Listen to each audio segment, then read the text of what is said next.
दिनांक 12 ऑगस्ट 2026, आज दिनांक 16 ऑगस्ट 2026, सलग 5 दिवस झाले आहे. परंतु नवीन पोसरीतील जे हत्तीपूल आहे त्या ठिकाणी जे एका 30 वर्षीय तरुणाने उडी मारून जी घटना उघडकीस आली होती त्या तरुणाचा अद्याप शोध लागलेला नाही आहे. आता त्याच विषयाच्या अनुषंगाने अग्निशमन विभागाचे प्रमुख जे संदेश जोगदंड साहेब आहे त्यांच्याच मार्फत आपण जाणून घेऊ कशा प्रकारे त्यांच्या मार्फत शोध मोहीम सुरू आहे, त्यांना कोणकोणत्या अडचणी आल्या आणि कशा प्रकारे शोध कार्य सुरू आहे, संपूर्ण माहिती त्यांच्याच मार्फत जाणून घेऊ. चला तर मग. सलग हा सर्च ऑपरेशनचा आज 5वा दिवस आहे. आम्ही प्रयत्न करतोय. ज्या दिवशी त्यांनी पाण्यात उडी मारली त्या दिवशी पाण्याचा फ्लो जास्त असल्यामुळे घटनास्थळी रेस्क्यू करायला किंवा त्याला शोध मोहीम घ्यायला बराच विलंब लागला.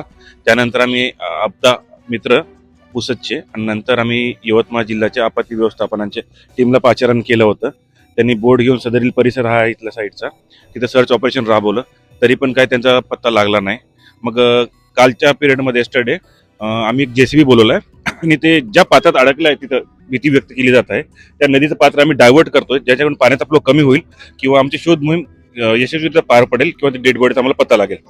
आता आज वापस आम्ही यवतमाळ जिल्ह्यातून आपदा मित्रांना बोलून घेतलेलं आहे आणि ते सर्च ऑपरेशन चालू आहे. सर, नेमकं मृतदेह शोधण्यासाठी एवढा वेळ का लागत असेल? नेमकं 5 दिवस झाले आणि मृतदेह अद्याप सापडलेला नाही आहे. काय वाटते, काय करणार असावे? या साईडला कुठं काय कपारी बऱ्याच आहेत असा अंदाज व्यक्त केला जात आहे. त्याने ज्या पिरियडला उडी मारली त्याचा पाय त्या कपारीत कुठे ना फसलेला आहे, त्याच्यामुळे त्याला वर यायला जमत नाही. आणि त्या साईडला पाण्याचा फ्लो खूप खालच्या साईडनं खूप अति वेगाचा आहे.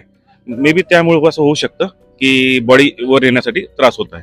सर, काय वाटते मग सदर जे तरुण आहे प्रदीप पांढरे नावाचा, त्याचा मृतदेह सापडेल का? नेमकं काय वाटते? याबाबत आता आम्ही असं पक्क तर सांगू शकत नाही, पण आमचा प्रयत्न चालू आहे की ॲटलिस्ट मृतदेह त्यांना भेटला पाहिजे, नातेवाईकांना बघायला भेटला हवा. आम्ही तोच प्रयत्न करतोय आणि आज आमचा शेवटचा प्रयत्न आहे.